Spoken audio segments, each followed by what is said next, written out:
and they say, Yeah.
Hello League fans, and welcome to another edition of the ABL's Top Plays.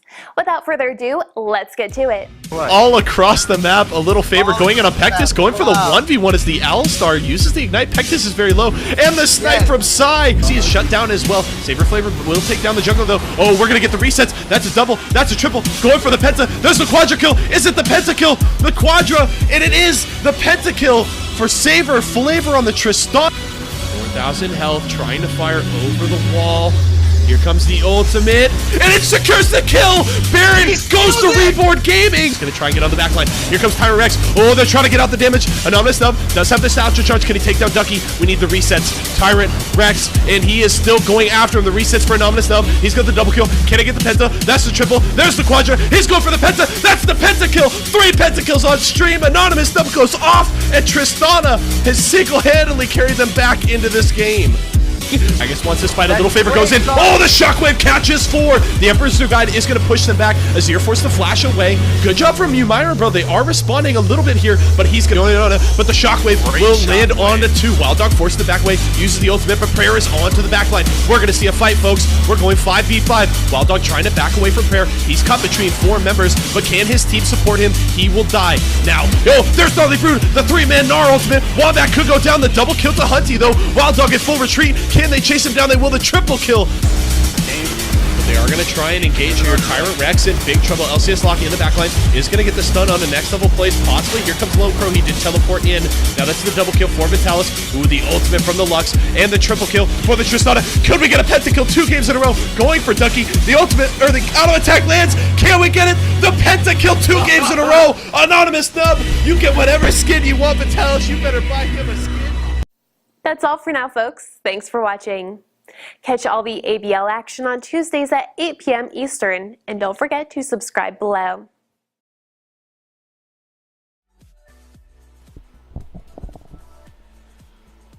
Hello, ladies and gentlemen, and welcome back to the ABL Series, week number 4 here on ABL Esports. I am your host and play-by-play caster for the night, Yeso, and joining me on the desk this week, my usual Monday partner, my good man, Zoob. Welcome to the cast, my friend, as they randomly start the game in in the lobby with 2 players. How we doing, Zoob? Dude, I'm doing great. My puppy is calm today for some reason, so, you know, it's a good day. Does that mean we won't get to hear him in the background tonight? That makes me sad. He might. Right. He might get rambunctious later. Tell him it's okay. We don't mind. Cute is cute in my book, even if it's on the stream. All right. Too bad you can't see him. Don't make me sad. I'm already bummed I can't see him. Don't remind me. I can upload a pic to Discord. Do it. You should. You should. Put that in, like, promote yourself. Well, thank you for joining us, everybody, here on the cast. A couple of orders of business I do want to take care of before we get into things. Some good news and some bad news, and we will start with the bad news. There has been a decision handed down by the staff here at the ABL series regarding the ban of a team, and I'm just going to read the announcement to all of you to update anybody who isn't necessarily in our server, and I will link the announcement in. Let's make sure that's the copy only. I don't need people editing my Google Docs. That would be kind of a bummer. Share. Can view. Copy link. Beautiful. I will link the announcement there in the chat, but just to read it out to all of you at home, it has come to the attention of the staff here at the ABL series that there has been a prevalence of unacceptable behavior within our league and Discord server that we wish to address at this time. We strive here at the ABL series to provide a rigorous, competitive League of Legends experience with a certain air of professionalism. However, considering the amateur status of our league and players, the biggest goal for us will always be to provide a safe and fun environment for like-minded individuals to hone their skills in the game we love and compete to the best of their ability. Sadly, over the last few weeks, we have as a staff have failed to meet that goal, but we hope to rectify that mistake today. Oh man, someone's editing. I made that a non-edit link. Oh, that's just me. Never mind.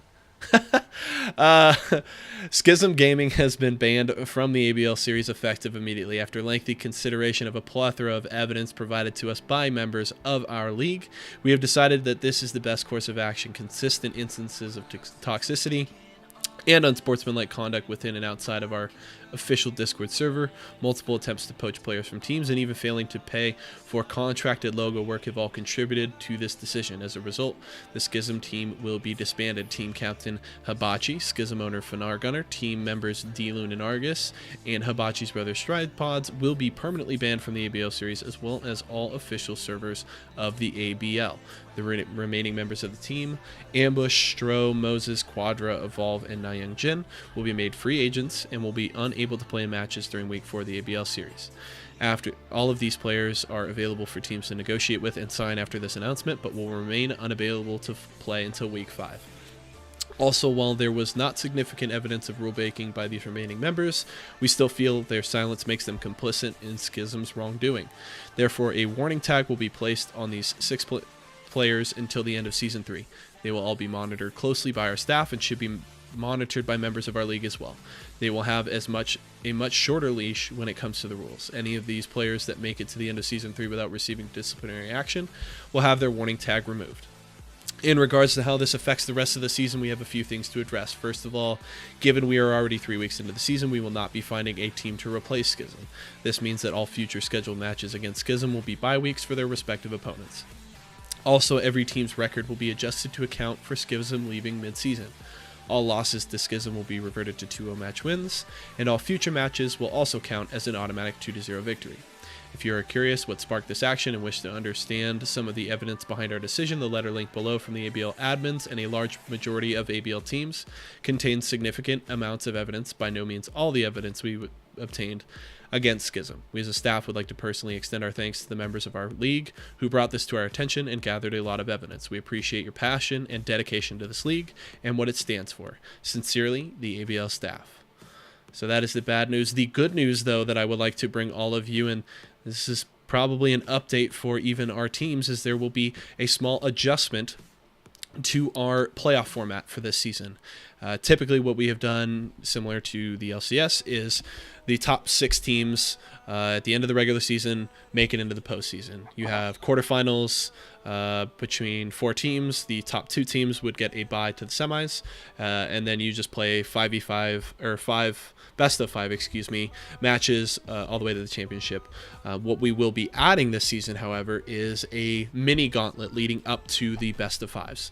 And what that means is that 8 of 9 teams in the ABL will automatically make it into the playoffs. So week 10, essentially, after the last week of the regular season, Monday of that week, there will be a best of 3 played between the 8th seed and the 7th seed.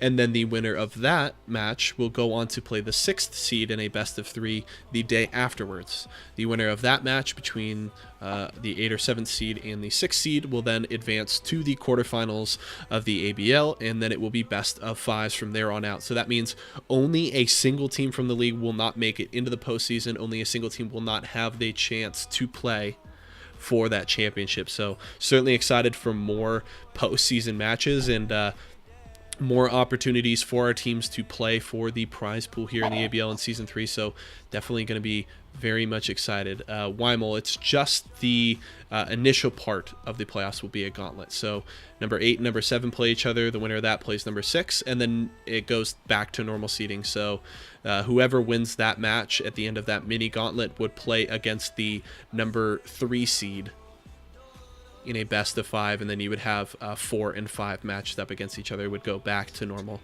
All right, so thank you for sitting through my little update there, folks. Appreciate your patience. But as we look towards tonight's match between Team Royal Luck and Reign of Kings, after a little shuffle in the standings, just remember, folks, if you do want any information, standing stats, and more on the ABL series, make sure to head over to ablseries.com. And if you do take a peek at the updated standings now, with those reverted wins for Schism matches, we actually have a new team in first place that isn't Reign of Kings. It's actually Full Send Gaming, with that match being reverted to a 2-0 victory, are actually technically undefeated in games and sit atop Reign of Kings. So they will play No Name Necessary in our other series of the night. So Reign of Kings battling to take sole possession of first place tonight as they play the last place Team Royal Luck, who is 1-2 on the season, 2-5 in games. And with some roster adjustments here, we will see a couple of free agents sliding in for Royal Luck tonight as they work on rebuilding their roster. So certainly excited to see what they can bring, not only this week but next week, once they hopefully finally have that roster together. Yeah, I had to talk a lot. Sorry, Zoop. That's it. I'm just trying to get us to this series, and no more time here. We're gonna go right into draft. Not too long. Hey, we made it in by 5:15. That's not bad.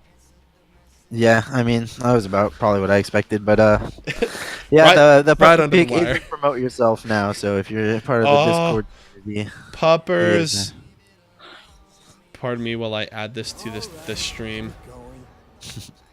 Where is it? Wait, promote yourself. Per breaking news, Zohan replied to my challenge. Oh. Okay, wait. Promote yourself. You talk about draft. I'm gonna make cute things happen. Okay, Rumble ban, which I don't agree with because Rumble kind of sucks anyways. But oh, sorry. I guess we shouldn't flame, right? You need to be no flaming. Okay, Rumble ban. What a great ban. Mr. Otter performed so well on it last week. Flaming is fine. Flaming. We're not. We've grown up. This isn't bronze, silver, and gold now. We can be critical if necessary. I think that Reign of Kings might just be banning nothing to make up for the fact that Royal Luck has no bans. Honestly, Weimel did say he wanted them to have their bans back, but rules are rules. So maybe they're just trying to make this an even fight. And yeah, we got our boy Death Scythe in the mid lane, the #1 free agent of the ABL for Team Royal Luck. Everyone get a Death Scythe PogChamp in the chat, please. Alrighty, for those of you who aren't in our server and want to see the pup, there you go. You're welcome. Don't tell me I never did anything for you. All right. We can't hit you with that roster rundown here as Reign of Kings will have the blue side here for game #1. Ryox in the top lane. I'm Lefty, their jungler. Weimel in the mid lane. Jordan V69, their AD carry. And Leave It to Wally 96 rounding that lineup out in the support position. Yeah, and the red side, we got some familiar names and some not so familiar name. Mr. Otter and Singreed maintaining their roles in Team Royal Luck. We got Death Scythe 101 PogChamp in the mid lane, taking on probably the two best mid laners in the ABL right here. Ooh, damn. And the Dr. High playing AD carry this game. I'm pretty sure he's a support main. He is. But he is playing AD carry in this game, so that'll be interesting. They drafted a good bot lane, Bard Varus, so that's pretty interesting. And Sushi Slide, I've never heard of this man in my life, but he is subbing in today for Team Royal Luck. Hence why they lost bans, is because of the last minute subs.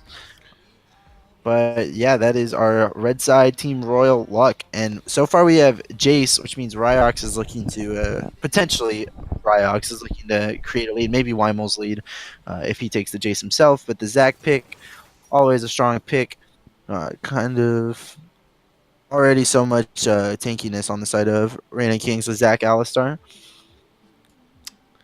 In Gacytron, it is not a puppy cam, but at least a puppy picture. That is Zoob's pupper right there. It's the best I can give you. The Malphite. So Malphite is a good pick here just because it kind of like if it is Jason the top lane, it's gonna be hard to bully out of Malphite, especially once he gets like Ninja Tabbies and maybe even goes Bramble Vest, because well, I mean the Jace can't really do much at that point. But yeah, he will still have the early advantage. His early build path is a lot simpler too, since he isn't playing into an AP matchup. He can immediately go for that armor. Yep, and his passive gives him a bunch of armor anyway, so it should be a decent matchup if they do take the Jace into the top lane. I'm interested to see if they continue to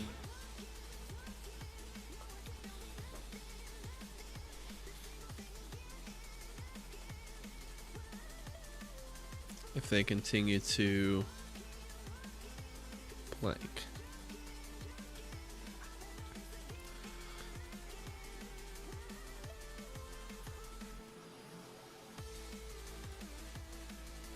Did I lose you, Zoob? Oh no. Come back to me, Zoob. Please. Am I here? Don't make me solo cast. Yes, you are. Thank God. Woo. Okay. Yeah, you cut out mid sentence, and I was just like, "Hello." I was saying we were hoping for that AP Malphite mid with the Proto Belt. You know what? It's Death Scythe. I wouldn't put it past him. Yeah, not at all. I would more expect a Vel'Koz. Definitely have seen him in the mid lane and the support. Yeah, before, for so. sure. Probably so Vel'Koz on champion, probably by far. Jack's jungle here, unless they decide to, Malphite jungle. But interesting draft so far from Team Royal Luck. I feel like this is probably just comfort. They went for a strong bot lane. The Malphite pick, it looks like a comfort pick, and the Jax pick has good initiation, but the Tristana going over to Reign of Kings, in my opinion, that's the #1 AD carry pick. Maybe Varus is up there with her, but Tristana and Varus are the two best AD carries, and Tristana, I think, is just way too safe. She's getting nerfed next patch in the minor patch, so that's a good thing, but she just does everything way too well. She power spikes super hard at 2-3 items, and Varus should have the lead up until that point, but around 25 minutes, Tristana's just gonna come online and should be able to hard carry. And Weimel Ziggs coming out again. Answered with the Zerath. I don't know. How do you want me to say it, Puck? But Weimel Ziggs coming out pronunciation hot. cop puck over here.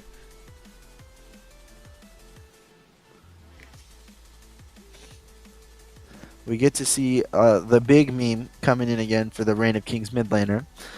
Potentially Jordan V69 to take over this game. Also, same for Dr. High. I've never seen him play on 80 carry before, so it should be interesting. I mean, if he's a decent 80 carry, Varus is really, really good. They could definitely look to make plays in this bot lane. It might be kind of hard just because they have Tristana. Alistar is just super safe. Maybe Jax's best bet would actually be going top lane to try and camp this Jace, put him behind, and then make it a 4v5.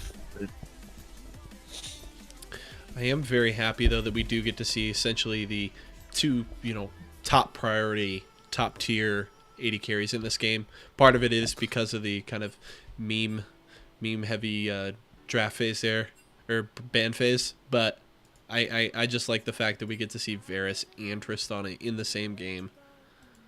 Yeah, definitely the two best 80 carries right now, both in competitive and probably solo queue also. So it's gonna be interesting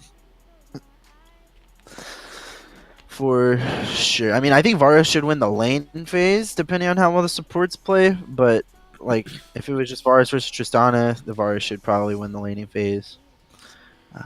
But the Reign of Kings bot lane does have a synergy already, so it's going to be a lot on how Dr. High and Sushi Slide play.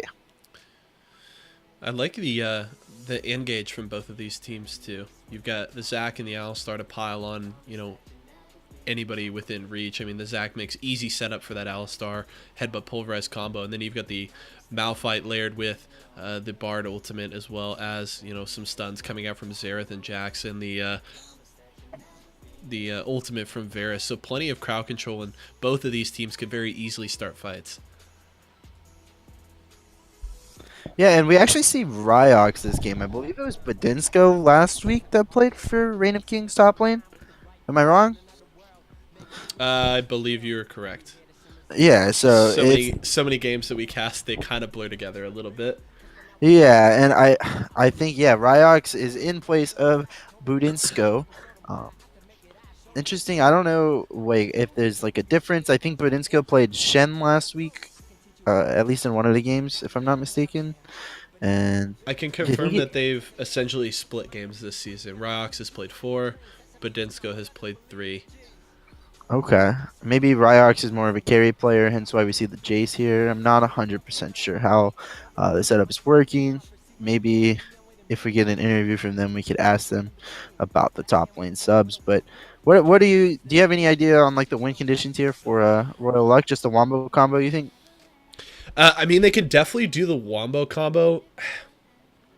I don't know. I'd probably like them to just focus on sieging. Like, you can 5v5 okay, but with a Ziggs and a Tristana, like, if you just get picks and focus on just sieging towers out, like, you should be pretty fine. I guess the only problem is there's fairly good wave clear from the side. Oh wait, I'm talking about Reign of Kings. But okay, Reign of Kings siege. Royal Luck, though, I think Royal Luck can 5v5. I mean, they've still got a good amount of poke. Yeah, you Malphite, like, as long as you layer that CC right and you can get the Jax onto the backline, you should be pretty good in these fights.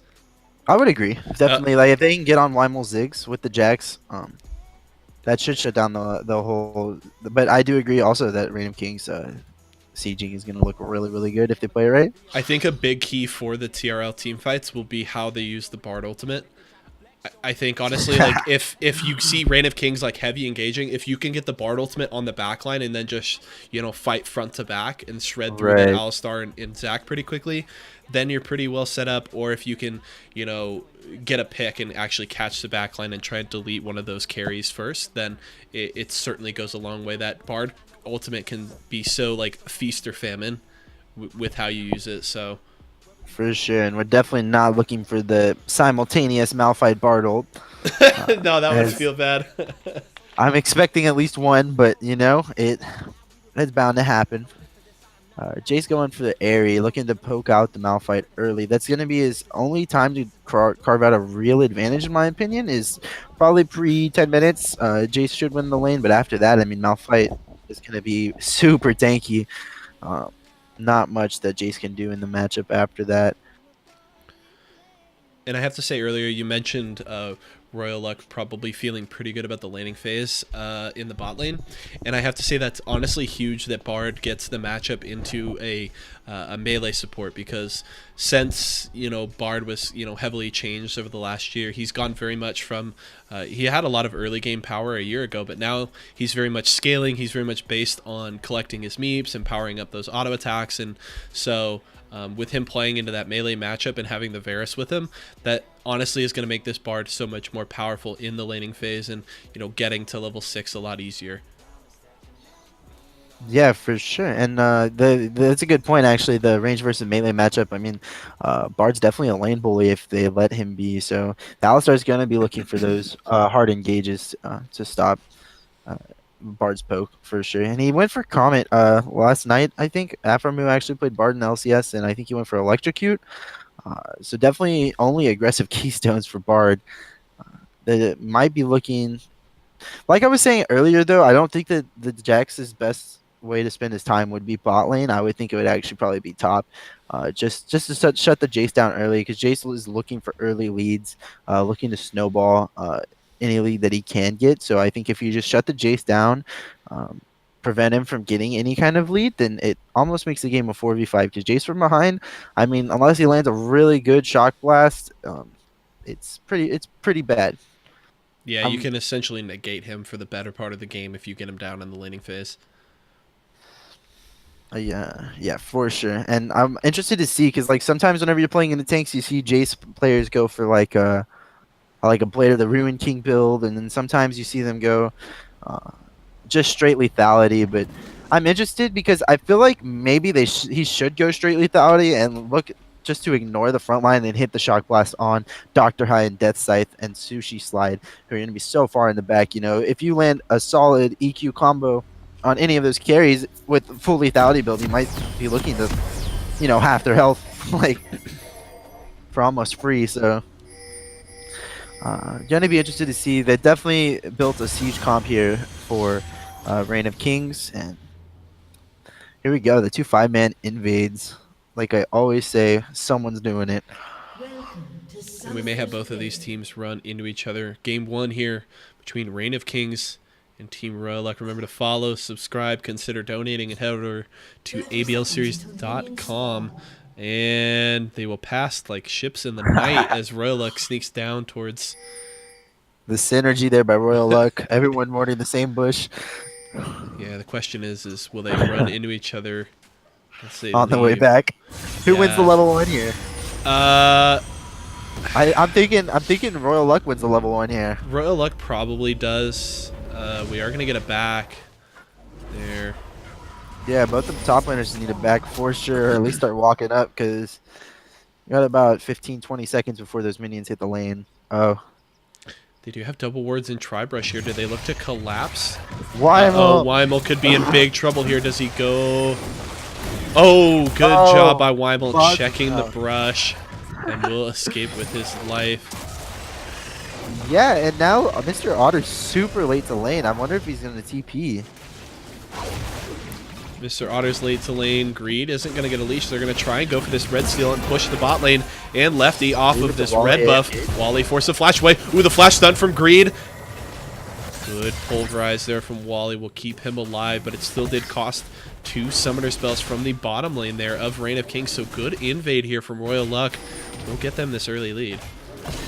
Yeah, and it cost Reign of Kings 2 summoners, but actually it cost Royal Luck 3, because they blew Greed's Flash and both the summoners from Sushi Slide, so they don't have the Ignite, and Bard doesn't have Flash. So that might be a point that Zach can be looking to abuse, because with Alistar's lockdown, and if the Zach comes to gank, I mean, the Bard doesn't really have any mobility in his kit. All he has, I mean, he has the magical journey, but it's not really something to get out of a Zaki. So That could be a point that Lefty should be looking at. And Mr. Otter chose to walk up to lane, not using his teleport, so it puts him a little bit behind in terms of XP and CS, but gonna collect it nicely under the tower. Yeah, the other good thing here, though, for Royal Luck is they slow down Lefty's clear because he's forced to just go all the way across and solo clear blue buff at level 1. And that means that Greed is able to triple buff here as he goes red to blue to his red. And that'll be a great start for the Jax here in the early game. Yeah, and I wonder if he's going to look to gank top here, like I was saying before. Try and shut this Jace down. Malphite has like a decent wave position right now under his tower. Almost freezing. It's going to slow push into Jace, it looks like. But this might be the time for Jax to come. But unfortunately, Ryox has it warded up pretty well.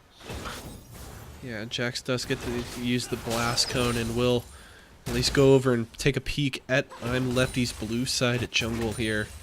Reneking's or Royal Luck should know that Zach is not top side, which means he's probably bot side. They are going to spot him on a ward here in River, so they should know exactly where he is. Yep, he's pinged out, so Deathscythe knows that the jungler's nearby.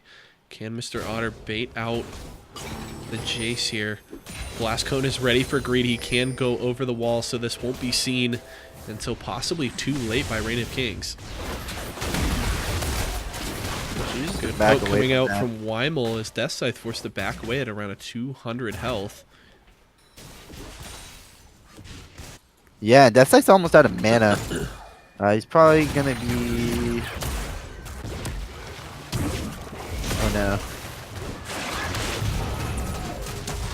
Okay, he gets out. He's probably gonna try and CS us under tower, but if Weimel is able to poke him out, then that would not... Ooh, I'm Lefty could be caught here. Singreed does collapse. Deathscythe here fairly low, but Weimel's is going for the assist. Can they take it down? The first blood goes to Greed there, and yes, Weimel is out of mana. Gets stunned, forced to flash away. Greed gonna jump, get the auto attack, and that's the double kill for the Jax. Not only does he get the beneficial jungle start, but the double kill is gonna make Greed very, very confident in this early game. For sure, and he had the level advantage there also. And Weimel ran out of mana as soon as Jax showed up, so it just led to pretty much a 2v1 in that situation because Deathscythe was able to get a stun and auto attacks off because he was also out of mana, but it was enough because Weimel just couldn't do anything without mana. Ziggs without mana is pretty useless, and Deathscythe had enough for a couple spells, and it just won them the fight for sure. And the fact that Singreed had the level advantage just took it over the top. They pretty much one-shot the Zag. Well played. Yeah, the other big part here is they were able to grab both summoner spells there from Weimel, so that mid lane is going to still be very susceptible to ganks here over the next few minutes, so Greed should certainly look to return to the mid lane very soon.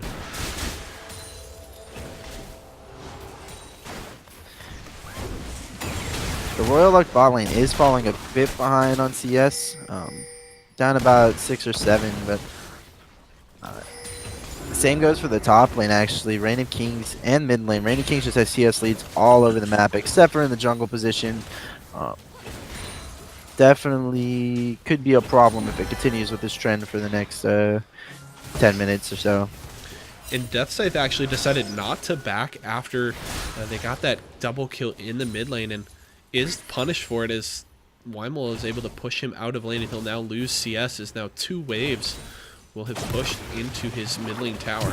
I'm Lefty gonna go for the engage on the bottom, does land the stretching strikes, is gonna grab both of them. Sushi Slide going fairly low. Explosive nice charge, the auto attack will secure the kill for Jordan V69. Now Mr. Otter teleporting to the bottom side is gonna cancel that even before Ryox. Dr. High could be dead. Yep. Weimel has gotten down to the bot lane. Stretching strikes will land. Zach will lose his life though. Dr. High actually able to trade a kill there, so could have gone a lot worse certainly for Royal Luck. For sure. Now Jackson's top lane. Look, Mr. Otter has ulti. He is fairly low, but it looks like they could get Ryox here. There's the stun. Mr. Otter may not even have to use it. Ooh, good knockback and the flash away. Unstoppable though. Not enough there for Mr. Otter as he goes down, or for Ryox, excuse me, as Mr. Otter secures that kill. Yeah, and that was well played from Mr. Otter. He saved his ultimate until after Jace flashed. I was wondering if he was going to engage with it, but definitely a better call to hold it until after the Jace flash, because you know if he flashed away they would have had no way to catch up to him. But that was a good answer for sure. And the fact that Dr. High managed to get a kill back on the Zac under tower was pretty big for them. Manages to keep up a little bit more in gold, though, whereas if he would have died without getting a kill back, and he's this far behind in farm, it would have just been detrimental. But Sushi Slide's got. Yeah, Weimel comes for the assist here with Lefty. It's going to slow down the Bard. Here comes the rest of the team. Flashes over the wall, but it's not enough. Jordan gets his second kill of the game on that Tristana, and looks like this laning phase isn't going too bad for Reign of Kings, as they now down a little bit of gold, but that Tristana is going to feel very, very strong with that BF sword in his inventory. Yeah, for sure. This is exactly what the bot lane for Reign of Kings wanted, was to get an early CS lead despite having the range versus melee matchup. Tristana already has 2 kills at 8 minutes. That's pretty big. This Tristana is going to be huge whenever we get to the mid game. She's going to power spike at the same time as Varus, even though she shouldn't. You know, she should be hitting like 2 items by the time Varus hits like 1.5. So it's going to be pretty scary. Unless this bot lane or Sindgreed can manage to carve out edges of leads, then this Tristana is just going to be unmatched in terms of pressure. And it was a bad flash from Sushi Slide also. Deciding to flash after he sees the bot lane show up. It's 4v1. You already have the Tristana bomb on you. And now he's again without flash. And the last time that he didn't have flash in lane, we saw the Zac lane gank, and they dove him and killed him under tower, because Bard without flash is an easy target for ganks. Very susceptible if you're not near a wall to use your portal. And now Weimel, his summoner spell's actually coming back up, so Sindgreed not able to punish the summoner spell advantage in the mid lane, so Weimel able to sending 2 survive more that. bot. Dr. I has ulti here. There's the engage from Leave It to Wally. Dr. High going to take a lot of damage from the explosive charge. Uses the ultimate. It is going to grab the Alistar. Now they're going to full on engage. Flashing away as Mr. Wally. But Sindgreed going to chase him down. Lands the stun. Poking him out from Dr. High. And that will be it. The kill for Death Scythe. Weimel is here to assist, though. Poke trying to come out from Death Scythe here as well. The heal, Oh, no. but it's not enough. I'm Lefty secures the kill. Jordan gets his 3rd of the game. Now they're going to try and chase down Death Scythe. Flash from Weimel is going to get the knockback onto Death Scythe, but it's not enough. The Xerath will get away, as the teleport from Mr. Otter will discourage any further chase. Ooh, there's the Unstoppable under the tower, and the Malphite's able to secure the kill solo onto Ryox and back away. Yeah, that's definitely not what you want in the top lane, but it was honest. Oh, that side. Oh, it was man. honestly so good from from Royal Luck at the very beginning of that. They got the kill on the Alistar. At that point, they should have just backed off. Like, you know, Weimel and Lefty are looking to respond. Mr. Otter that whole time was pushed up so far in the top lane. If Lefty was topside, he would have gone up there to help the chase, but is Mr. Otter dead, maybe? Not He's quite, gonna live. but a good job from Leave It to Wally there to get over and force the flash out of the Royal Luck top laner there. But yeah, like Royal Luck should have known that Lefty was bot side. He didn't respond to the Malphite being so far up, and definitely should have just backed off after the first kill. Oh, miscommunication there by Reign of Kings as the headbutt actually knocks Sindgreed away from the elastic slingshot there of I'm Lefty, so not able to CC chain the jungler there, and Sindgreed will just grab that Scuttle Crab and go back to farming his jungle.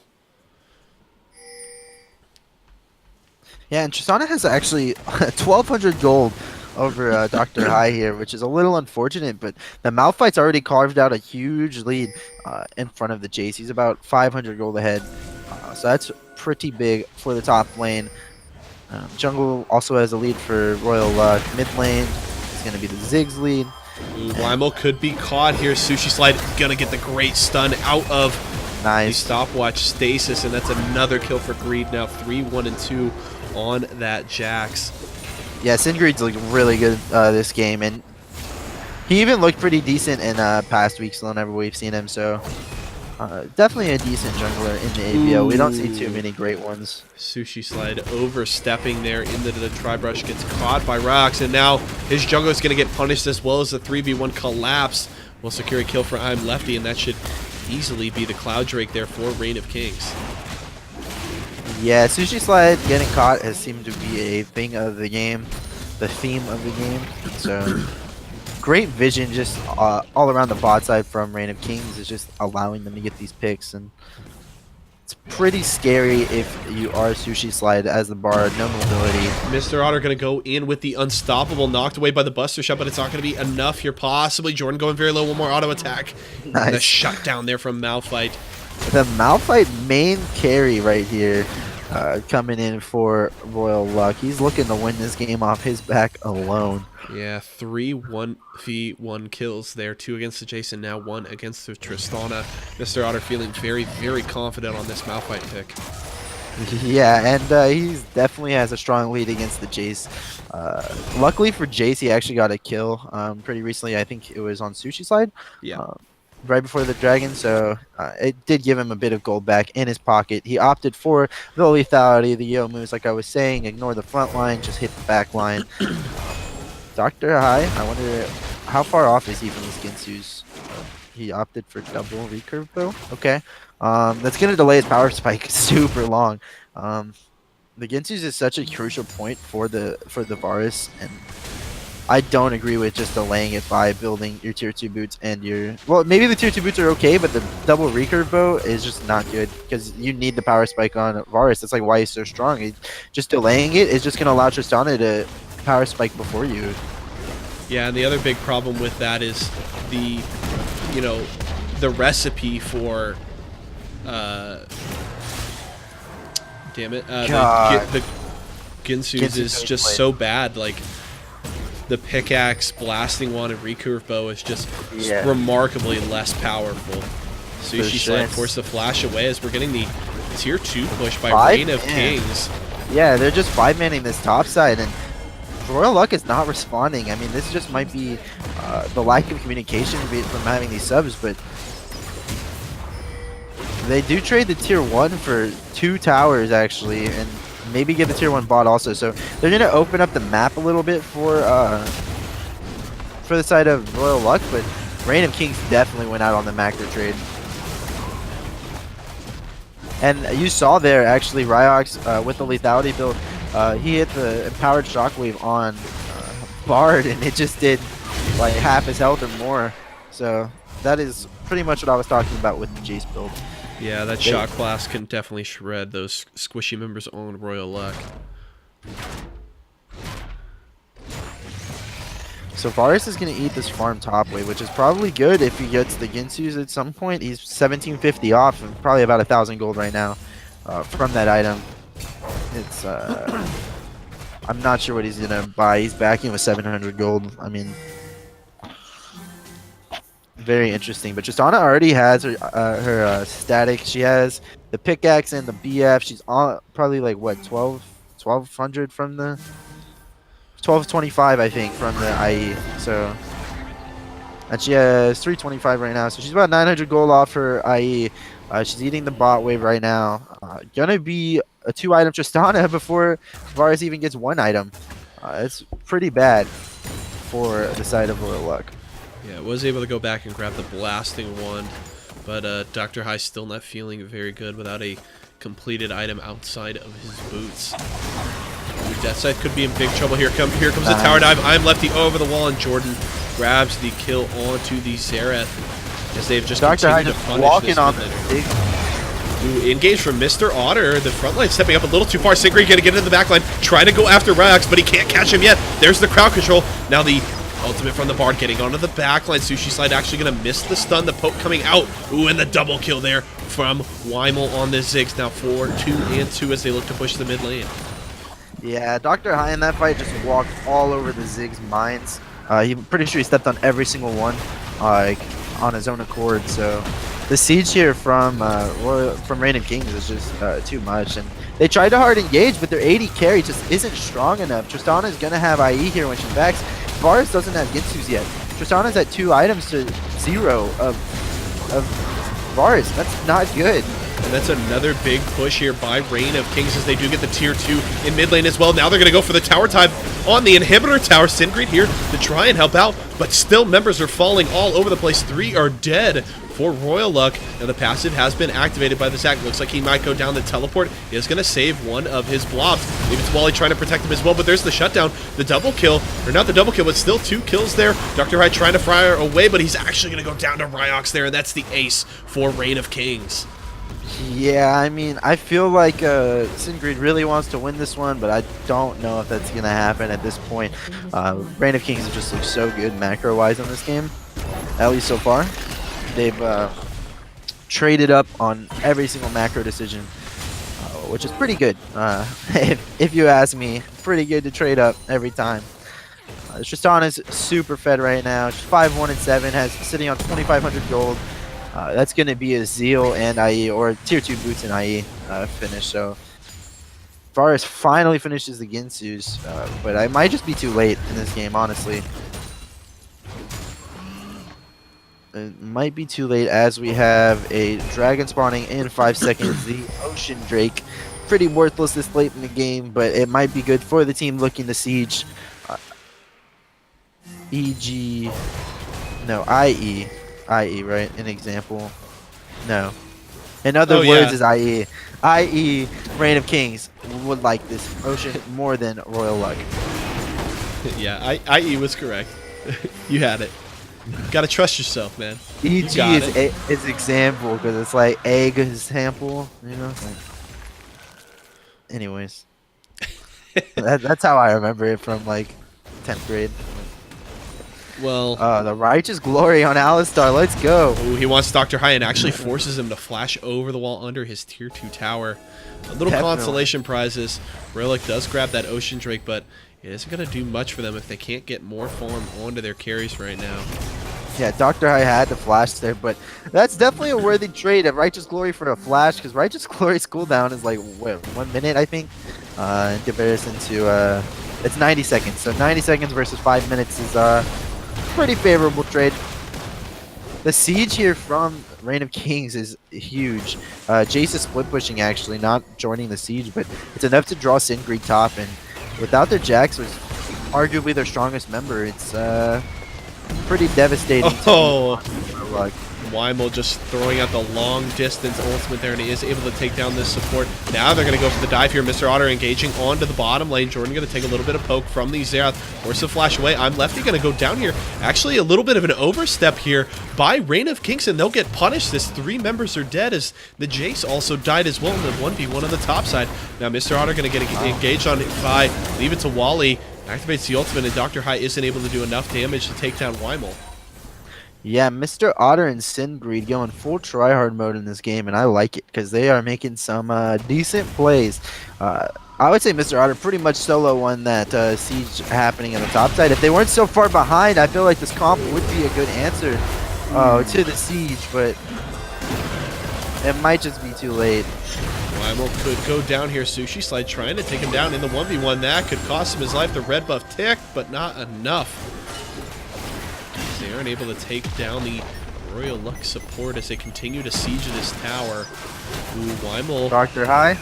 Dr. High doesn't want it. He's scared of that Ziggs. One more auto attack would have done it, but... he doesn't have the Q up for another 3 seconds. Ziggs is out. Unlucky, but... Reign of Kings taking over the jungle now. At least the topside jungle where Baron is of Royal Luck. So, I mean, if they can just get vision here, they know exactly where and if... Royal Luck is looking to contest the Baron. I mean, they could just have it for free at this point. They send the Jace top, push it out. Tristana clears the spot wave, get it pushing in their favor. Ziggs just backed. I mean, they could definitely look to just take the Baron. Everyone on Reign of Kings has backed and spent their gold, so...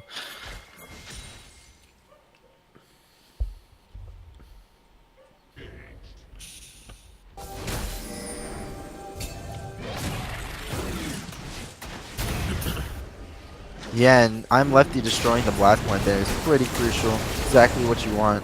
That way, Jax only has 1 way over, 2 ways, Q and flash, but might be dead here. Yeah, Reign of Kings going for the Baron bait there. Singrid forced to jump away. Can they get in here? The Baron going fairly low, down below half health.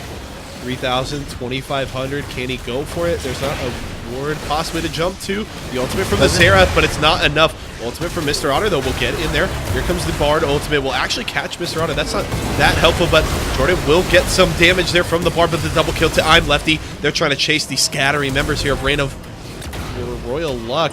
Down goes Deathscythe. Ryox with the double kill, and Sindgreed is all that is left to defend the Royal Luck base. Yeah, and I believe that was the infamous Bard Malphite ult combo that I was mentioning before. Unlucky, kind of. But that should be the end of the game. Yeah, Reign of King's going to take down an inhibitor. They have a direct path to the Nexus towers here with some Baron up. Minion's going to zone off Sindgreed. Sindgreed going to try and get on the backline and actually is able to take down Jordan. Yeah, maybe not the end of the game now because their ADC's gone, but... Just trying to run away as fast as he can. Leave it to while he doesn't have his flash. Will just be content to zone away the Jax. Now, will he run into the chase here? Got to be careful. Going to go back to his base and will actually end up being able to save his team just for a little bit longer. Yeah, Sindgreed is playing this as best as he can. It's like a solo Q Jax trying to hard carry, in my opinion. But, I mean, no flame, right? Okay, so how does Royal Luck win this? Is my question, right? Everyone is down in gold on the side of Royal Luck except for Jax, who is up 400 on a Zac, which doesn't really matter because Zac is full tank. The Tristan is huge. The Ziggs is huge. Xerath and Varus are not strong at this point. I mean, Ziggs is almost done with his third item, whereas Xerath is almost done with the second. It's looking very scary for Royal Luck. They do have a Redemption, which is a pretty good item. If they can get a pick on Jordan with the Bard ult, with the Varus ult, with the Jax, with everything, Malphite, they have so much big potential.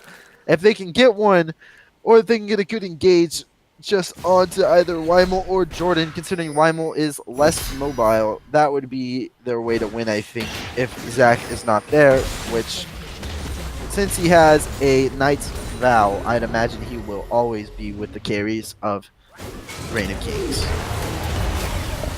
And the ultimate from the Bard will catch one as Ryox. Mr. Otter now getting onto the backline. The stun coming out from Deathscythe, but not enough follow-up from the damage. The Redemption will come up to heal out the Malphite. Ooh, Sindri going to try and get back there, but the Buster Shot will knock him away. But Sushi Slide still able to secure the kill. Now, let's bounce from I'm Lefty. Draws two in. Double kill for the Jace. There's the third kill of this fight. Mr. Otter and Deathscythe, all that's left. They're going to be chased down here by Reign of Kings. Deathscythe may not be long for this world. Going to try and slow them down, but it doesn't matter. Headbutt, pulverize, the jump from Ryox, and down goes the mid laner as Reign of Kings looks to put the finishing touches on this first game of the series. Yeah, it was a good engage from Royal Luck, but they're just too far behind for it to matter. And that interaction there, whenever Jax jumped on the Tristana under the tower or whatever, or like in the lane, it's hilarious because that is what Hishinshin has been complaining about for years. He's talks about how you jump in on Jax and then Jace just eats you away and you can't win the trade. And that literally just happened in this game. And if you ever listen to Hishinshin bitch on YouTube, that's exactly what he's talking about.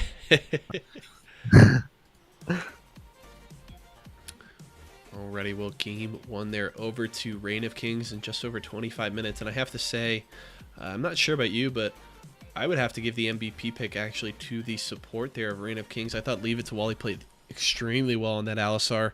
Was just very dangerous. We talked about it earlier, using that Righteous Glory to just force out summoner spells from Royal Luck, and great kill participation. 22 out of 28 kills he was a part of, and I think he was a big part of setting up a lot of these plays for the side of Reign of Kings.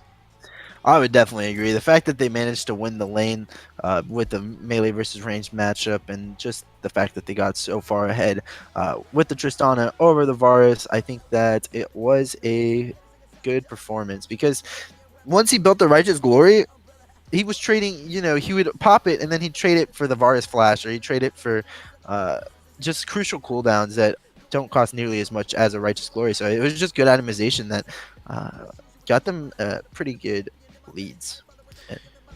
Yeah, honorable mention to Weimel there, 7-2 and 14 on these Ziggs, and most damage in the game at nearly 30,000 damage in just over 25 minutes. So did play I very don't well in the mid lane. I don't know what you'd expect. It's Weimel Ziggs, am I right? I, Definitely.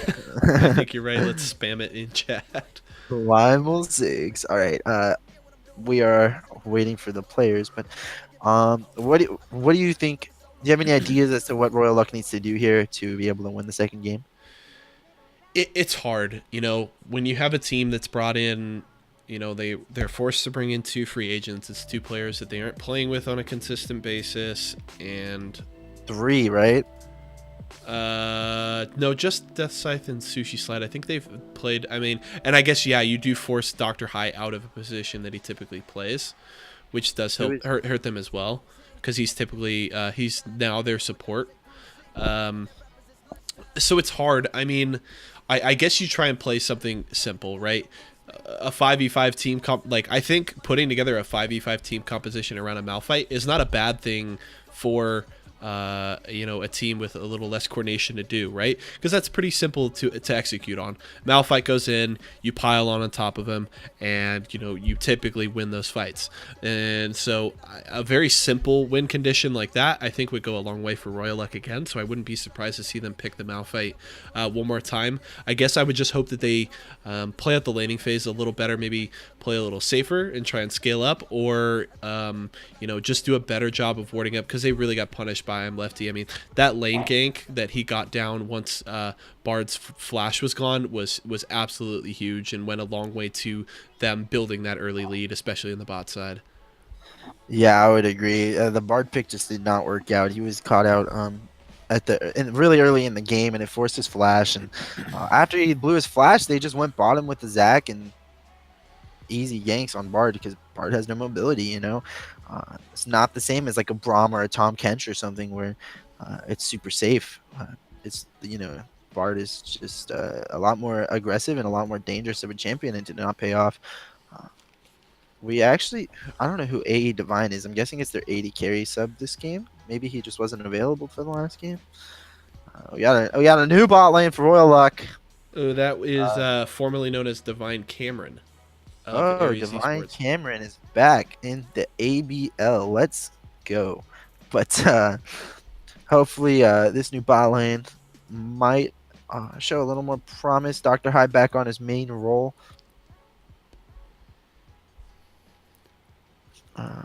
So what are you thinking for Reign of Kings? Are you thinking they're going to run the same strategy, maybe try out something else? I don't see any reason why Reign of Kings would want to switch things up. I think they felt pretty good. They were able to handle that early game despite, possibly some less favorable lanes. And even with Mr. Otter playing very well in the top lane, he got 2 solo kills. The Jace still did a good job of getting his gold and staying relevant, and then being able to get some pushes going in the side lanes. So I don't see any reason why Reign of Kings would want to change things up. And I guess I'm just curious what Royal Luck thinks. I still think a very simple, easy to execute composition is their best thing to do.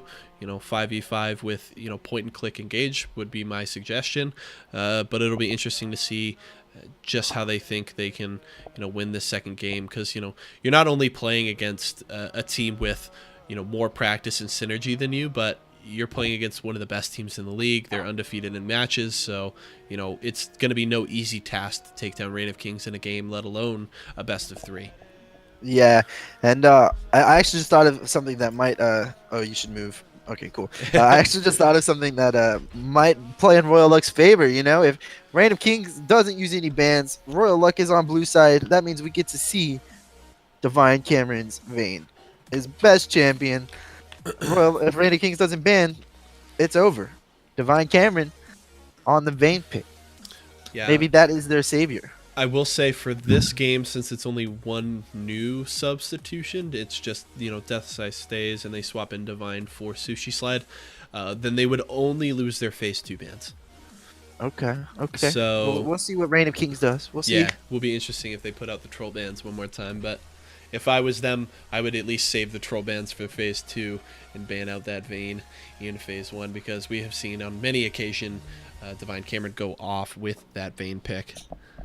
For sure. I mean, if they do decide to give it over, I think it would make a very interesting game because, I mean, he's just shown time and time again how good he is at the champion.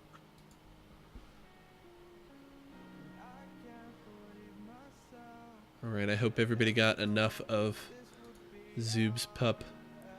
Take him down, let him How go dare take a you? nap. How dare you? I know, I'm sorry. He's looking at me right now like you're crazy. I am crazy. He's very right to think that. Yes, we are. Thank you, guys. Sorry. It's my fault. I got a bunch of Girl Scout cookies from my coworker, and now I'm not gonna eat them on stream. But Good man. Good let us see man. how the ban phase plays out.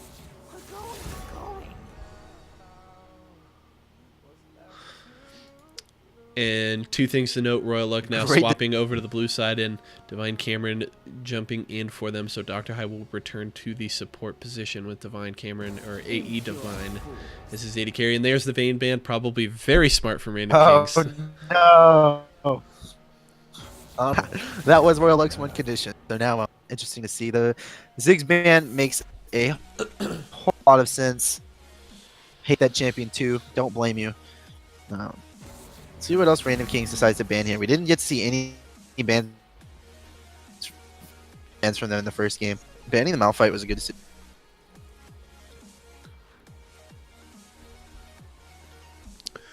Yeah, they're not going to allow Mr. Otter to get that simple initiation from the Malphite, but Royal Luck actually banning out the engage from Reign of Kings this time around, as they will not allow the Alistar or Zac to come through. So it will be interesting to see what they prioritize with this first pick on the blue side. Yeah, Random Kings bans Malphite Jax, which is probably two picks for Royal Luck last game. So good decision. Also banning out the Bane. I would say good bans overall, and I don't know if the Rumble's a meme or if they're taking it. He's probably just memeing you.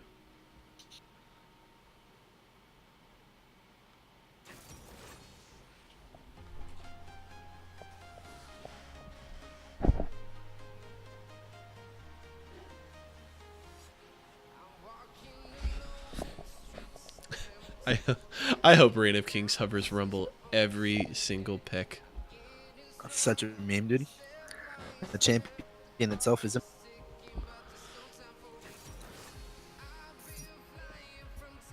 TK a good pickup. Jarvan is interesting. Not the most popular of junglers since his nerf because they nerfed his armor, which is pretty big for his early game. So his level 3 ganks are not as scary because he's going to be lower health.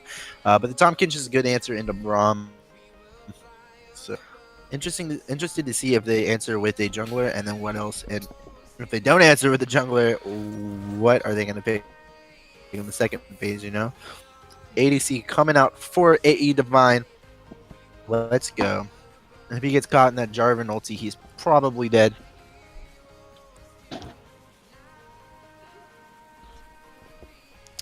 Yeah, the really difficult thing for that Kog'Maw is going to be, you know, if his flash isn't up, J4's engage is pretty simple and straightforward. So, going to be very much on the side of Royal Luck to keep I'm Lefty away from their AD carry if they do want to win these fights. Jesus Christ, Random Kings. But keep it up, boys. I that... love it. I can hear him just tilting at the other end of the mic. It's weird to me that Royal Luck opted for the Kog'Maw after you see Reign of Kings draft Jarvan Tahm Kench. Like, why not pick Tristana? Tristana's available. You can just W out of all the crowd control that they have, and even the Varus. I mean, the Tristana is fine.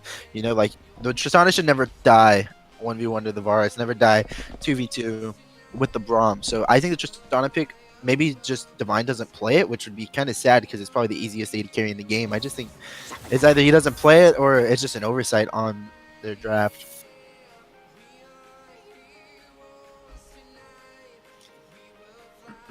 And they lose their second round of bans, right? So Random Kings not BMing this game, deciding to ban out Hopefully they ban the Rumble here. That would be great.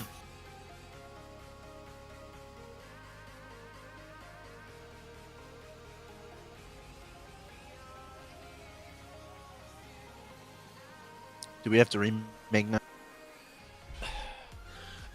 I don't know. Maybe they just decided to give it to him. I don't care. Doesn't matter. We're going to play some games. Orin banned away, so that one not going to be grabbed by Mr. Otter this time around, as they did focus Mr. Otter with those R and Orin bans there.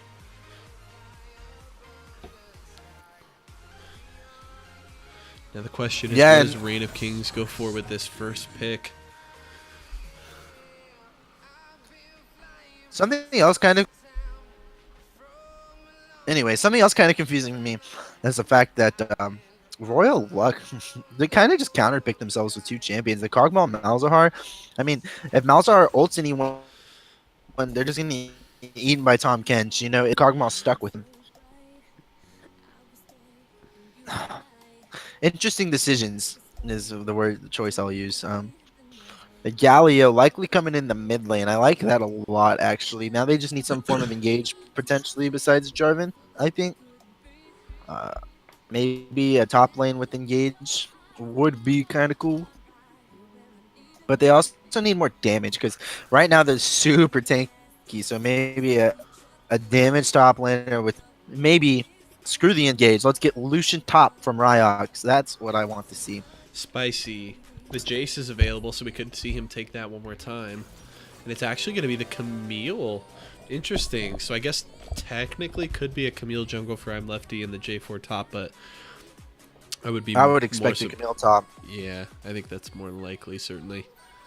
But that's a good pick because it gives you the damage, and also the Camille Galio combo is disgusting. You know, Camille presses R, Galio presses R. There's no getting out of that at all.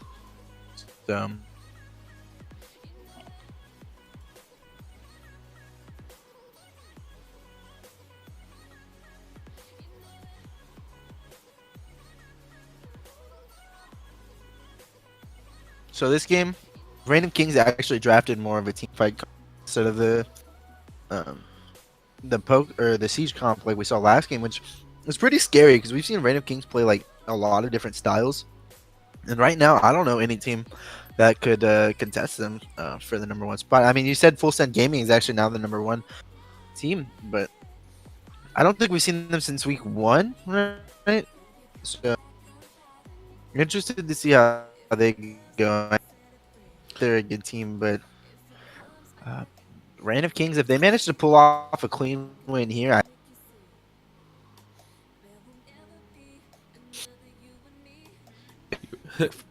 Your voice is lagging a ton. Really? Can you hear me now? Yeah, I can hear you. It was just like lagging and cutting out. I'm so sorry. Yeah, you should be. Okay. Well, the Skarner. We're gonna change that region. There we go. Maybe it'll be better now. The Skarner pick. I don't know if this is working.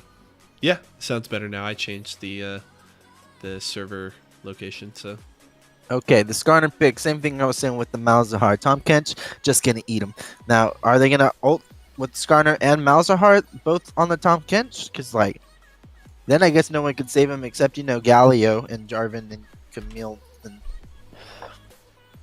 I think Random King's just outdrafted here, in my opinion. So it's gonna be weird unless Royal Luck can carve out a big lead somewhere, potentially the bot lane, because I'd imagine Varus has to build a QSS kind of early in this game because you just have so much. You have the Braum stun, the Mal stun, the Skarner. Miles and Skarner actually both have disable, so only QSS is going to work on them. So the QSS is definitely going to come out from Jordan without huge itemization failure, unless they're like super far ahead and there's no risk of him dying.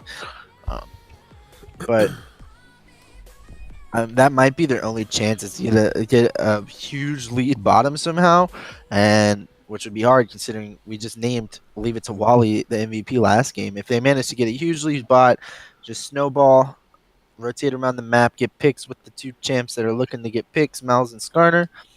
That would be the win condition, in my opinion, for Royal Luck. Send the Skarner bot lane, get a lead, and win the game. For Reign of Kings, you press R if you're Camille or Jarvan, and then Galio presses R, and then you win. Super easy to pull off comp, in my opinion, in comparison to what Royal Luck's comp is looking to do.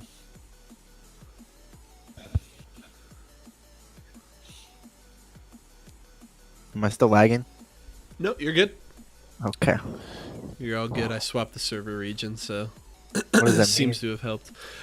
So you can, it just changed, you know, it was located US East. I moved it to US Central, so sometimes gives you a better connection.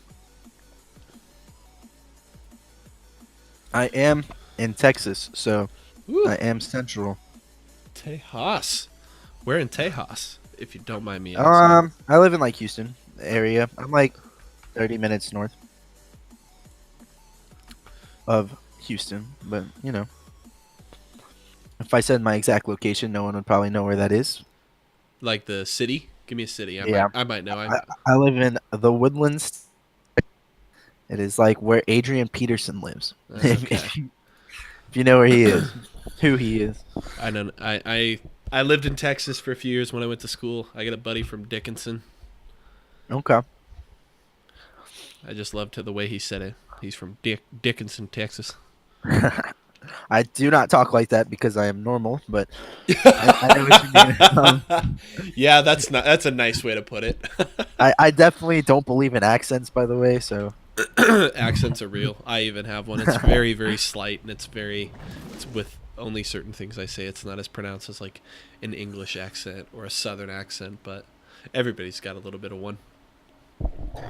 I like to think that my voice is the standard of regular talking. Sounds pretty boring if you ask me. It's the good life to live, dude. What's the fun and excitement? Am I right? But finally, on the Rift for Game 2. Let's see if Reign of Kings can make this a quick 2-0, or if Royal Luck can push back with their new AD carry sub, Divine. Oh, not Cameron. AE Divine. AE Divine. We know his real name's Cameron, but that's not what matters. His name is AE Divine. Let's see who's getting the 15 gold on the Skarner Fires. Scale Or 10 of if they split it 3 ways. scale of 1 to 5, 5 being the worst. How bad was that Southern accent, folks? I want to know. Who talked in a Southern accent? Oh, you whenever you said Dickinson? When I said Dickinson. Dickinson, Texas. Trying to do my best impression of my old buddy Trey. Oh man, that's 10 gold on at least 3 members Ooh. of Royal Luck. That's probably GG. I'm in the middle. I can live with that. I won't be doing impressions anytime soon, so. Yeah, Royal Luck, super rich. You got 15 on Gangplank, 17 on Skarner, 17 on Kog'Maw and Braum, and only 7 on Malzahar. But, you know, that's lead's probably too big to come back at this point. GP actually got Relic Shield and Refillable here, which is a pretty solid start. Gonna be looking to just build up gold and carry these team fights. Also, using the Toy Soldier skin, probably the best GP skin besides that red one that just came out pretty recently. Forgot what it's called. That And then red Special one. Forces. Special Forces, Toy Soldier, and the red one that came out pretty recently, like Blood Death or whatever the heck it's called. Blood Death. Interesting. I'll have to look that skin up after this game. Do some research. Talk to me about this laning phase, Zoob. We mentioned that simple compositions would probably be the best course of action for Royal Luck, and then playing some, more solid lanes. How do you feel about their draft then in the laning phase? Well, Camille wins the top lane pretty hard, but GP kind of outscales in terms of the compositions, Camille outscales, but in terms of the 1v1, Camille outscales. I don't know, it's weird. The Camille pick is just really strong. It's hard to shut her down, especially if she's not shut down early. So unless the GP can carve out a huge lead, I think the Camille is always going to be relevant, especially just because of Galio ult. And then mid lane, this should just be a pushing contest. Galio is going to have the roam advantage, which is all he wants really in the mid lane. So it looks like we don't have time to finish this. Yeah, Singreed could be caught here. The charge from Weimel will miss, but Greed could go down. And there's first blood to Lefty there as we are getting the fight in the 1v1 on the top side, and Ryox gets the kill against Mr. Otter. That's a rough start there from Royal Luck.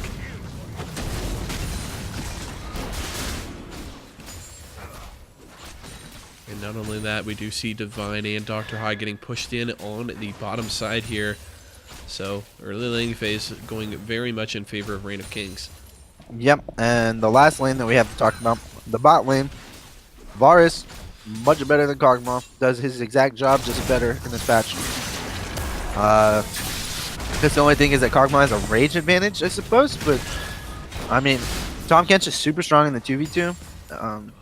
Braum is decent. Braum is really good just because he's super easy to gank for. You know, if Braum auto attacks someone, they're pretty much dead if your jungler's there.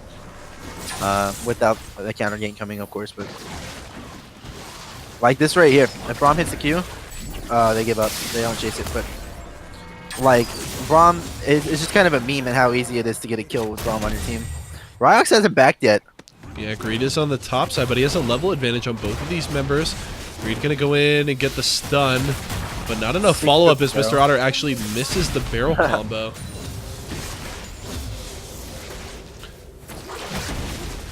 And without level 6 on the Skarner, not much threat on that gank there. And the Camille just able to hook shot away. Yes, thank you so much, Ozzy. It's called Dread Nova. Dread Nova. Yeah, I know that skin. Pretty much Yeah. death. That Mark red or whatever one, the heck I death said. red something. Mhm. Death Blood gameplay. Dread Death Nova. Blood, that's what it was. Same thing. Change the name, right? But Camille choosing to keep you back now. She has her Sheen and 3 health pots. I don't know why top laners hate refillable potion.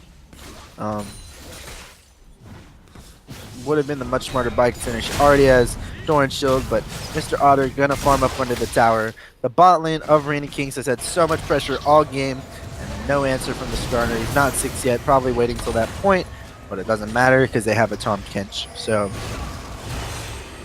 also the Jarvan hasn't really had, he's had some impact already, but I'm expecting him to gank again pretty soon, just because it's a Jarvan. He's a really strong early laner, but God, this is what I was talking about. Camille is just so good.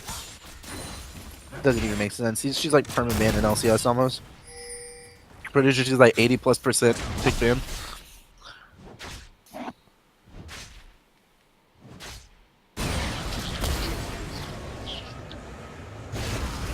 We just continue At to this see point? these lanes farming out so far. At this point, I'm looking to see Weimel, Lefty, and Ryox looking to get kills on the gangplank.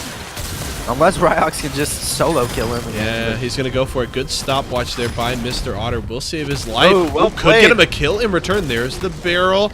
There's the chain set up. Can Ryox actually dodge it? He can! Is he going to get the kill? There's the ultimate from Weimel, and that's the turn by Reign of Kings. The perfect juke there as Ryox was actually able to stand just in that little crease against the wall where the barrel damage did not reach. And good job from Weimel to respond. Oh, Yeah. man. I think Mr. Otter should have expected that and just kind of took the win that he got, forcing Camille out of lane, because that shouldn't happen in the first place. Just, he went for it, but at this point, GP has he had no CDR right there, so it wasn't like the barrels were, you know, he only has 1 point in his barrel. It's not like it's ticking down very fast or anything. But that's exactly what I was saying right before that happened, was I want to see these 3 champions working together to combo their ults, because that's what their comp is just everyone presses R and we win, you know, so that's what Galio, Jarvan, and Camille are looking to do. And now Camille should be able to just kill this Gangplank again. Gangplank's caught up in the gold just because he has Klepto and the Targuns, or Relic Shield, or whatever the heck it's called. Lefty's dead. Ooh, yeah, he's going to get caught. The ultimate there from Deathsight, the CC chain. Singreed will take that kill as I'm Lefty steps out a little too far and caught, and enemy vision will go down. That is one thing they have going for them. They have the pick comp if Tom Kench is not around. So interesting because I mean, yeah, that's like the only way is if Tom Kench isn't there. But if Tom Kench is there and he has his eat up, his chewing, I don't know what's it called. His munch, I don't know what it's called. But Yeah, the Tom Kench isn't there to eat him, then someone could get a pick for sure because they have so much CC, all disables. I'm expecting QSSs from Camille and Varus, maybe even the Galio or Jarvan, but not so much because I expect them to build kind of tanky. Maybe even the Tom Kench, honestly. QSS from Tom Kench would be pretty disgusting. Because then it's like, okay, you can use your ults on Tom Kench, but then I'm just going to QSS it. And if you use your ult on someone else, I'm just going to eat them. So it's like TK for the win, you know? Pick your poison. We're going to get away. Doesn't matter what you do. That's the beauty of TK at the moment. Just super safe. Ryok's going in again. Yep, is going to use the Hextech ultimatum. I'm Lefty is here for the CC chain, but it's going to be a little too late as Ryok's forced to back away. Looks like they want to fight on the bot side, but as you mentioned, Jordan just munched up by Leave It to Wally there, and that engage negated by Reign of Kings. Yeah, and that was the power of Braum, but then that was also the power of Tom Kench. Because it's like, okay, Braum hit him one time, he autoed him, let's we win. And then after that, it was just like, I'm TK, and you know, it was just kidding, you know. With Weimel here actually carving out a pretty big CS lead in the mid lane. About 10 gold. Same in the top lane for Ryox, and Skarner is bottom. Now the ultimate has come out from Mr. Otter, coming to the bot side, forcing the flash out. Ooh, Nice. The suppress is actually going to grab two. Ooh, but spit out. No, Galio. Jordan going to be able to escape Oh, he got here. by Malzahar. Can Wally get away? There's the heal. And they're actually going to be able to escape. They do force out a couple of summoner spells, so there is a 2-for-1 trade and summoners in favor of Royal Luck there, but still the bottom lane is actually able to entirely escape that fight.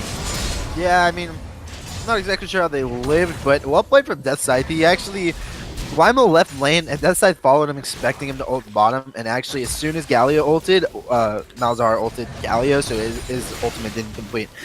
So well played by Deathscythe. Probably the best mid laner in the ABL, as stated before, but what more could you expect from a god, am I right? But top lane still taking a beating. Luckily for Gangplank, he started properly, so he actually can keep even in gold despite the dicking he's taking. Sorry for my bad words. The beating, how about that? I feel like that's not as descriptive, you know? It's like it's just a more proper adjective for them for the. I don't know if proper is the right word. Ryox is mid lane, but Deathscythe still has this spell shield. Yeah, looks like Mr. Otter possibly wants to roam down to the mid lane, but is spotted out by a ward, and he'll go back up top. Likely just covering his mid laner. Because, you know, if Camille and Galio and Jarvan all collapse, and then on the Malzahar, but then Mr. Otter's there, with the barrels and Malzahar ult, they would be a lot more likely to live or turn it around than if it was just Deathscythe. Yeah, the pick potential very scary from the mid lane and jungle of Royal Luck, as we did just see I'm Lefty flashing away just after the Skarner slowed him, knowing that Deathscythe was roaming, did not want to give them the chance to get those ultimates out, and just content to use his flash and retreat. Yeah, so maybe we do see the QSS from the Jarvan. I like that Singreed went Predator. The other option is to go Spellbook and then start with Ghost and then swap to Flash for team fights, but I like the Predator. I think it's pretty funny. It's cute, I guess is how I would describe it. We are going to see the fight on the top side here. The Hextech ultimatum coming out. Mr. Otter using his ultimate as well. Rock's going to try and chase him down with that barrel, enough to discourage Rox from continuing to fight there. Does he possibly re-engage here? Oh, looks like it, but he actually messes up the hook shot there. God, Love Comet Camille, dude. It's so fun to play against. She presses W, heals like a fifth of her HP, and then you take so much damage from Comet.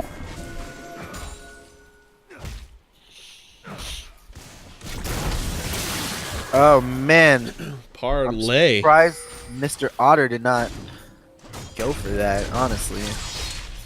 Guess he didn't have his Q up, but Flash with the passive auto. Q as you're walking away. You know, like walking away from explosion is just looking cool. Cool guys don't look at explosions, as they say. Uh-oh, this could be big trouble for Jordan. The ultimate from Dr. High will actually miss as he's munched up by the Kench. Now leave it to Wally trying to retreat. Is going to get tagged by the Braum Q. Not going to get stunned, however, as he's out of range. And Lefty's up to the top side. Teleport coming in from the Camille. This could be Mr. Otter's life. He is going to flash away. Oh, Red buff. Oh, good guy. Lefty here just going to leave the kill for his top. Oh, not going to leave the kill for his top laner. Will actually just take it. Cinder Hulk took it. He tried. But they are going to trade the Dragon for it, potentially. Unless a disaster happens. But there it is. The Malzahar ult into the Tahm Kench E. As expected. Not able to capitalize on the free kills that are the Braum passive in this game. Unlucky for Royal Luck so far. Just the Tahm Kench. It's hard. Whenever you're not like a super coordinated team, it's hard to play around Tahm Kench with the pick comp. You know? I would have liked to see them ban Tahm Kench if they kind of decided pre-game that they wanted to go for a pick comp. They want to go for Dr. High here, and they will trade Weimel's ult for the flash on the Royal Luck support there. Definitely a very good trade there for Reign of Kings as they look to possibly push on the bottom side. Yeah, it's a good trade, but Weimel's ult's on a very long cooldown. He's still not even level 11, and Galio early game is like 3 minutes long, dude. It's pretty long cooldown. It's pretty crucial cooldown also. But Divine Cameron is looking to farm this up under the tower. He's saying, I know they're there, but I want the farm. Okay. Uh-oh, he's got to be very careful here. The ultimate is up from Greed, and he is going to pull back Weimel, eaten up by the Tahm Kench. Oh, but they're going to go for the engage, going for Dr. High. He's going fairly low. The flash, the auto, and the Tahm Kench gets the kill. Now they're going to turn on to Sin Greed. Don't have the CC chain, though, and this corner will just be able to back away. But they will look to continue to pressure this tier 1 on the bot side as Death Side is pushing in mid. The Ryok stealing the blue buff away, and the TP coming in from GP for no reason. Let's go. There's nothing to really contest. I'm not sure why TP. I guess nice barrels he's got going there. And Malzahar. Oh, no mana. Gonna fight against Ryox here. The Hextech ultimatum. Little emote spam. Flashes away. Here comes the Tahm Kench ult. Ryox hook shot, and that's it. Eat it! Whoa, he did it. Okay. Ooh. Good job from Leave It to Wally to protect his top laner from Sin Greed there. A little worried that he was just going to let him die there, but he did manage to eat him up in the last second. Ooh, Jordan's got to be careful here. He could be big trouble. Forces a flash away as Dr. High has arrived. The ultimate will miss. No Braum passive on that. I don't know. I'm a little annoyed, but it's okay. It was weird TP, but I'm not going to call it bad. Because he did manage to put some barrels down, so, you know. You're just toxic, Zoob. I'm trying not to be, you know? I'm trying. Varus has the Ginsu's Rage Blade. Kog'Maw probably has it when he backs here, actually, so they're almost kind of even on gold. Almost kind of even. Actually, Kog'Maw has a lead. He's up about 300 gold. Gangplank has a lead. The jungle lead is about the same. The only real big difference, I would think, is actually the mid lane. Weimel actually almost has a 1,000 gold lead by himself, but we still haven't seen a first tower. And it's actually kind of funny that all the gold leads are for Royal Luck, considering that. Oh no. So Mr. Otter going to get 2v1'd again, and that kill will go over to I'm Lefty one more time, and they can definitely try to push hard. That tier 1 on the top side is very low, and they've got a full wave showing up just now in the top lane. Weimel wants to go in mid, is going to try and get some damage on the Death Side, takes down the passive and goes for the taunt. He's going to keep going, and at least force Death Scythe back to his tower. As Greed is in How do big they trouble here whip on? down to the bot side. It's going to get the ultimate onto Jordan. Teleport coming in from Bryox, so he's going to be here for the fight, but it's going to be a 2v3 now. Leave It to Wally taking a lot of damage. Weimel going to get the ultimate, but that was actually Weimel's teleport. My bad on the call. Is going to get the taunt on the 2, but eaten up by Leave It to Wally, and he will just retreat. Do they go for the dive here, and Divine will get the kill on the Tom Kench?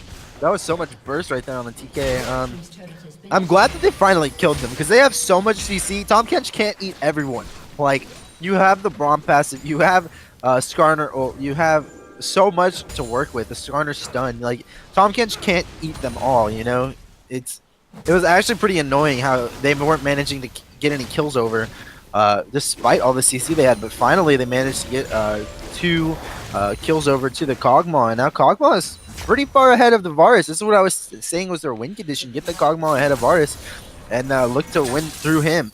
Of course, you still have the problem with layering all of the ults onto Kog'Maw, which might be pretty scary, but they should have enough peel with Braum and Malzahar ult and Skarner ult. They should be able to peel off for the Kog'Maw fairly decently. And the gameplay is going to be relevant whether he's has a lot of deaths or not. I mean, the gold lead that he has right now isn't exactly what you'd want to see, but considering that he's 0-4-0 and he actually is ahead in gold on the Camille, is fairly impressive. Neither top laner has finished their Trinity Force yet. Oh, as I say that, they get a Trinity for Gangplank. Spoke too soon. QSS is coming in for both the top and mid laners of Team Reign of Kings, and likely one coming in for Tom Kench next. Could see the collapse here. Hextech ultimatum onto the Malzahar. Oh, good job from my lefty as he cancels the Malzahar ultimate. Is he going to be able to flash over the wall? No.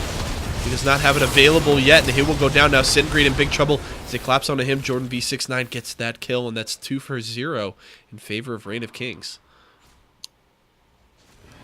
Yeah, they were looking to set up vision for the Mountain Drake that is about to spawn, but unfortunately they get collapsed on. Why are there 5 here, they say in chat, and where is my team? But the team was not there, and now it's should be a free Drake. They don't have a jungler.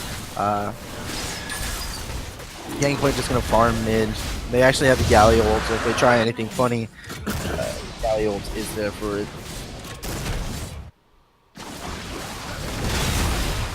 We are going to see the 2v2 on the bot side. A little overstep there by Jordan. Going to take a lot of damage. Leave It to Wally, though, able to grab him. Get him away safely now. It looks like he possibly wants to chase down the Braum.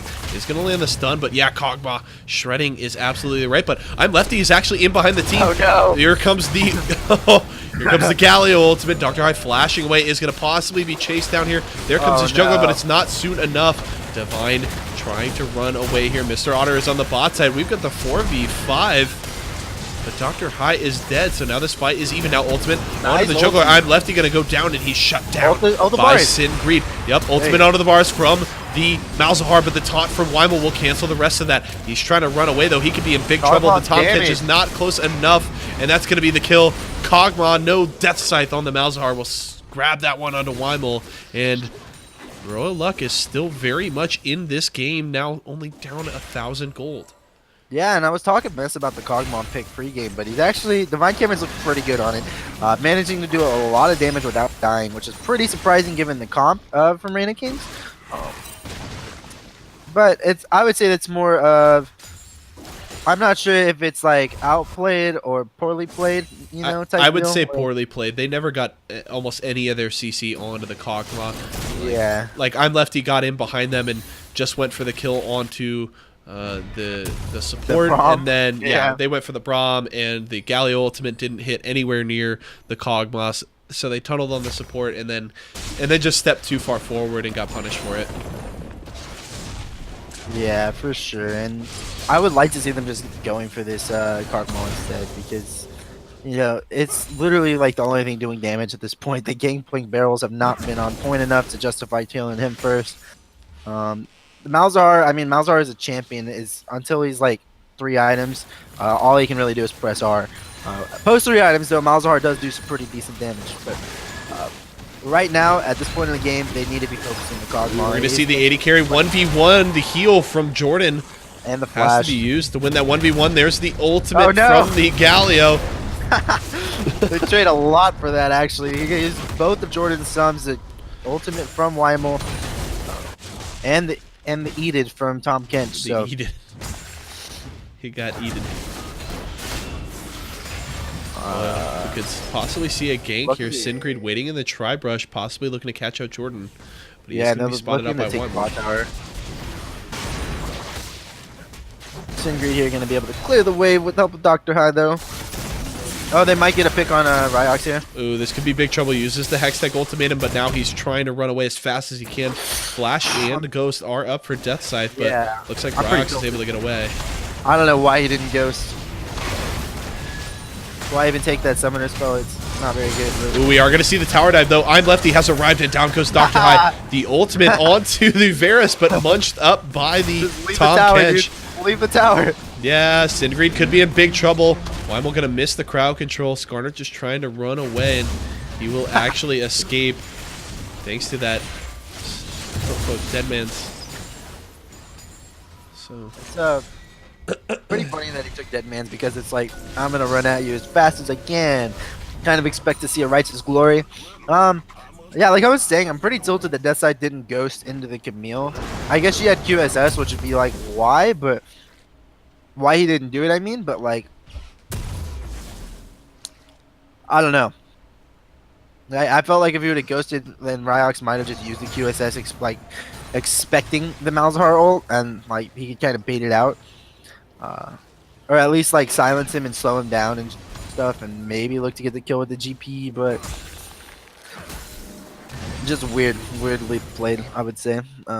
But Royal Luck is behind in gold overall, mainly just because of the tower's advantage. I think Reign of Kings got the first blood tower. Also, the jungle has about 1,000 gold lead for Reign of Kings, and the middle lane has about 600 gold lead. So, Mr. Otter going for the second item GA with the sick barrel combos. I don't agree with second item GA, especially not when you're already 0-4. I think that a Sterix Gauge would have been a much better choice. But you know, I'm not playing this game, am I? So, I feel like... Don't worry, your elo isn't on the line here. I know. But at this point, what are they looking to do, right? You got QSSs for almost every single member of Reign of Kings except for Jarvan. You still have the Tom Kench Num Num, and the 1v1 will be won by Camille. So it's a little bit scary for Royal Luck. Like, you have to be looking to get a pick. You have to be looking to deny vision. They're going to fight 2v2 on the bot side. They're going to force out the GA there of Mr. Otter before Greed is able to arrive. Can he trade back the kill, though? Ryox is in big trouble. The parlay could take him down. Mr. Otter's not in range, however, is going to activate the barrel onto Weimel. He's down very low. They're going to get the charge. Oh, but there's the damage coming out from Ryox as he returns to this fight and takes down Mr. Otter. Now they're looking for Mr. Greed. Can they take him down? They will. The double kill for the Camille in the 2v2 in the bot lane. Ugh. So I'm not sure what happened around the mid lane, but as soon as the Galio ulted away, I think they should have looked at hard engage on the 3v3 because their only damage was Varus, so it's like you still had the Braum passive, the Kog'Maw, and the Malzahar ult to use on the 3v3. And I think that would be one considering how strong this Kog'Maw is, so maybe just a lack of communication or indecisiveness or a lot of factors that could be playing into why they didn't do it. And I think a good job there from Reign of Kings playing that push is they pressured heavily on that tier 2 after winning the 2v2, and Royal Luck was indecisive on whether to go defend their bot turret or mid. They ended up just bouncing back and forth, and Reign of Kings, while they didn't get the bot turret, got a significant amount of damage and were able to take down the tier 1 and mid, so a good job to kind of pull Royal Luck across the map there. Yeah, and it's like, even if the rest of Royal Luck had decided to like walk down bot lane and help in the 2v2, you still had Leave It to Wally's ultimate on Tom Kench, so you would then at that point the Reign of Kings could push in the mid lane as 3 versus 1 or 3 versus 0 or 3 versus 2 even. They'd push in the mid lane and then use Wally's ultimate and then just make it an even numbers fight regardless. So I mean, there wasn't really much answer that Team Royal Luck had there except for engaging on Oh, over the wall. They want to possibly Mr. try Otter's and out. chase down Mr. Otter, but not enough. That's funny. He EQ'd over the wall too. Gets the Tom Kench ulti, but it's interesting to see what Royal Luck was going to try to do to win this one, because Random Kings right now is setting up for Baron. They're trying to deny the division, and it looks like we're getting a fight. Yep, here comes the ultimate from Weimel. He's going to get in onto Dr. High as the carries are in full retreat. Death Scythe going to go down. This could be big trouble. There's the Cataclysm is going to lock down Divine there, and he's forced to flash out. But now Random Kings is in retreat. Divine is just free firing onto Weimel here. Yeah. He's actually forced to flash over the wall And as the well as QSS. QSS. Yeah, Divine's, oh no, Sigrid, no. But Divine's, Cosmo has been looking pretty good.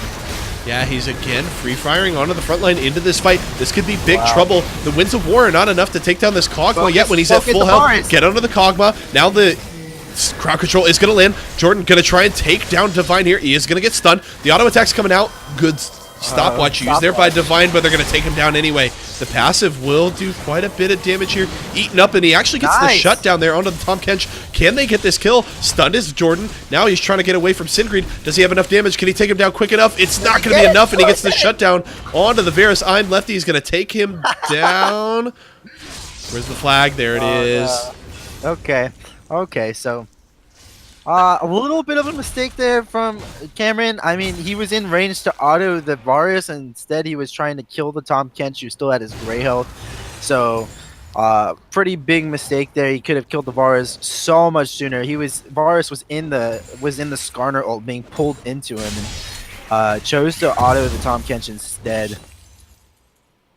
They do manage to actually pick up. I think that might have been an even trade, like 4-4. Or that maybe was 5 for 4. It was just delayed because Death Scythe died so early. But I mean, at this point, any kind of trading even close to even is going to be beneficial for Royal Luck, just because they need the gold on the Kog'Maw as much as they can, maybe even on the GP if he can get his barrel act together.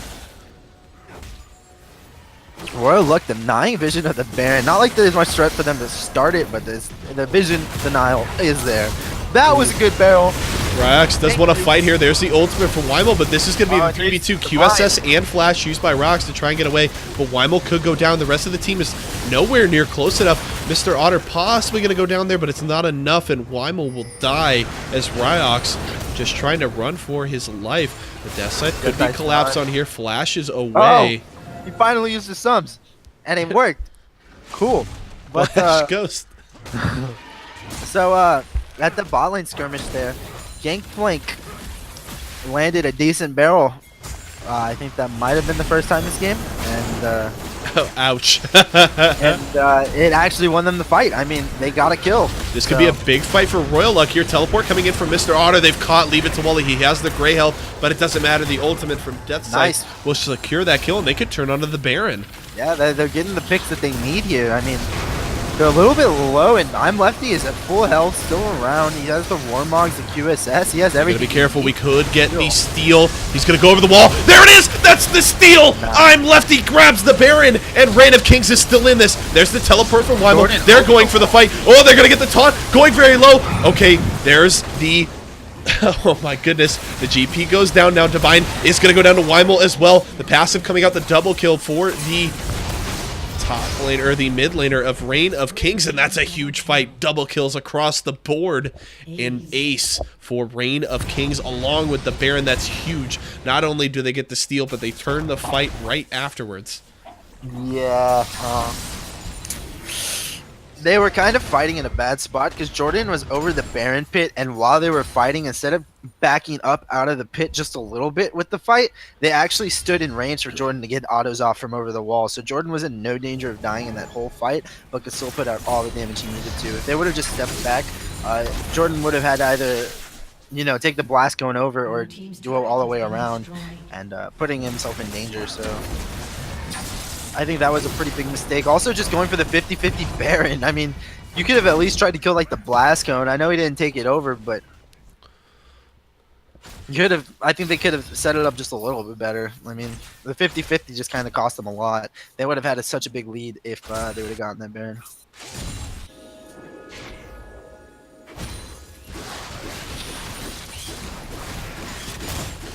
Yeah, an absolutely huge play by the Reign of Kings jungler, snagging that objective, and then they win the fight afterwards. The big thing, though, too, you mentioned them trying to back out that fight. The Cataclysm was used fairly quickly in that fight, which made it a lot harder for Royal Luck to retreat, but I will say that Dr. High and Divine actually stepped up very far into the pit as well. They weren't caught in the Cataclysm, and that certainly cost them their lives, and Reign of Kings is going to look for their third break of the game. Yeah, and it should be fairly free. I mean, as long as Lefty can keep up the smite score, yeah. At this point, I think Reign of Kings, what is their lane allocation, right? You want to have Camille in the 1v1. Does Weimel want to answer the Malzahar in the 1v1, or do they just let Malzahar go off on their own and look to hard engage?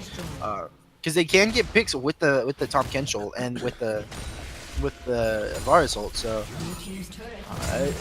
definitely a few options that they have here.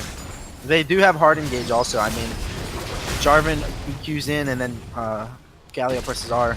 You know, that's pretty decent hard engage. I would imagine that Camille takes this tower. And at this point, I would say that a couple of them need a back. A couple of them didn't back fairly recently. They have sitting on over 2K. If they look to siege this and they die, then I blame the fact they didn't back. Yeah, seems like Reign of Kings do not want to waste any of this Baron right now as they continue to try and just clear out waves and push, but the wave clear is enough out of Royal Luck, so would be smart for Reign of Kings to back at this point. That was actually like a pretty decent two-piece for Mr. Otter. Like the two-piece on Gangplank is like the hardest thing to do. The triple barrels aren't that hard. It's the two-piece that's like with the firing, not just the auto two-piece, but like the Q two-piece. And he actually just pulled it off fairly well there, and that was actually very surprising. Reign of Kings may get the fight they want here. Here comes the teleport from Ryox. They're going to get the engage. Dr. High going very low, and he is dead. I'm Lefty grabs that kill. Now Ryox wants to go in on the AD carry. Hextech Ultimatum is going to lock down Divine, but he's actually still free firing. Wow. Able to flash away. Death side fairly low, and he is going to die. Can they get onto Divine now? Good activation of the Zhonya's by Weimel. Divine is still alive, but not for long as Mr. Otter grabs a kill, but the double kill for the Varus, and that's a 5-for-1 in favor of Reign of Kings, and this could be the game. Yeah, the Kog'Maw did his best there. I mean, there's only so much you can expect. He stayed alive for so long in that fight. Yeah, I mean, honestly. I was actually surprised that he didn't just die immediately, so no. That was fairly impressive, and this should be GG though. I mean, they have the Camille true damage, the Varus is still up, but yeah, that will be it. Dr. High will come out, but not enough defense going to come out from the Braum. He's actually going to go down the ace again to Reign of Kings as they take the 2-0 victory over Team Royal Luck. Yep. Well played by most of Team Royal Luck, I would say for sure. Ryox had one heck of a game.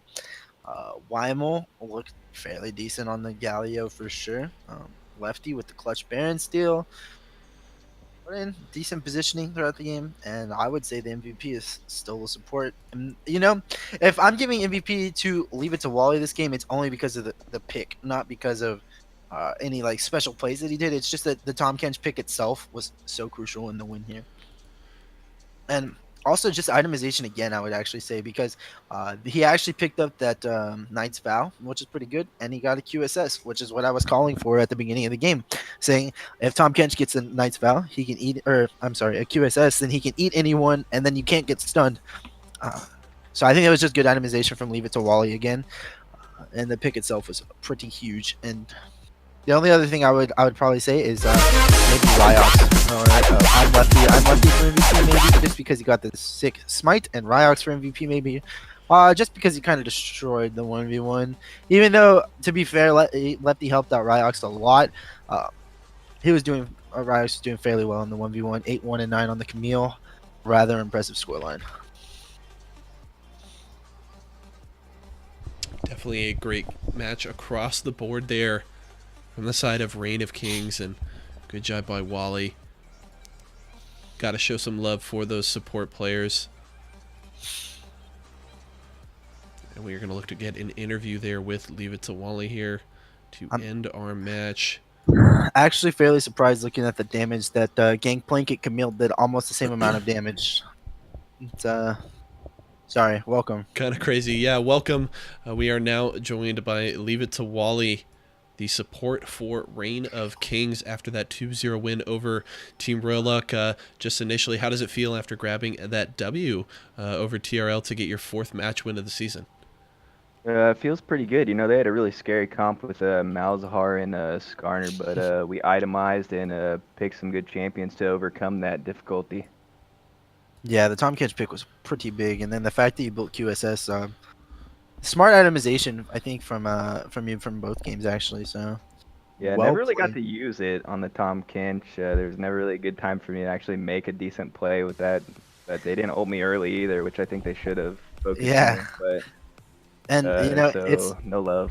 yeah, it's better safe than sorry though, because it's like once you have the QSS, it's like why would I ult Tom Kench because he has a QSS, and Yeah, why would I ult anyone else because Tom Kench is gonna eat him. So yeah, and then everyone else had QSS on top of it. We had them doubled down. for sure. Yeah. So you got any questions prepared? Yeah, we talked about this a little bit prior to draft for game number 1. You guys subbed in Ryox here for this game instead of Badinsko that you had last week. So we were just curious about kind of the decision there. Are these, you know, your top laners just have 2 different styles? Did you feel like Ryox was just, you know, more on point in scrims this week? What kind of went into that decision? Ryox is our main top laner. Budinsko was filling in for him last week because he had a scheduling issue with work, Okay. so he couldn't quite make it. So Budinsko's our fill-in. He's kind of here on command to fill in for me or Ryox if we have work issues come up. Okay, well, definitely a good thing that you know, I think Badinsko showed up fairly well last week, and that you guys have the confidence in a player to sub in a couple different roles certainly makes your lives a lot easier. Where does Badinsko or where does Ryox work at? What kind of question is that? Give him a real question, Zoob. Come on. I'm sorry, I thought that was a real question. There was a question mark at the end of it, was there not? So I don't know. I don't really have any good questions. I wasn't prepared. He came in earlier than I thought. Fine. Well, you guys now sit at the top of the standings, tied with Full Send, as we are essentially tied at Full Send pending the end of their series tonight against No Name Necessary. How do you guys feel for the rest of the season? You're now just about at the halfway point with 5 matches ahead of you, and you know, you guys sit at the top of the standings. Does it feel pretty good? Is this kind of what you guys expected out of this team to come out of the gate?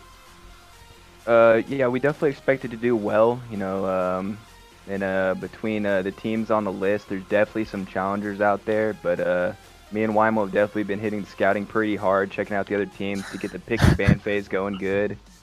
And absolutely. There's no Ready to challengers. This is gold plat. Yeah, I mean like challengers in the series, you know, to challenge the series. It's yeah. Anything that you want to shout out or say? Yeah, just shout out to my boy Ryox for, you know, hard carrying that top lane in that second game. That game was pretty lit on his part, getting the solo kill earlier, leapfrogging that lane, and then the Galio Camille pick is just gnarly. For sure. I was talking about that combo. So any other questions?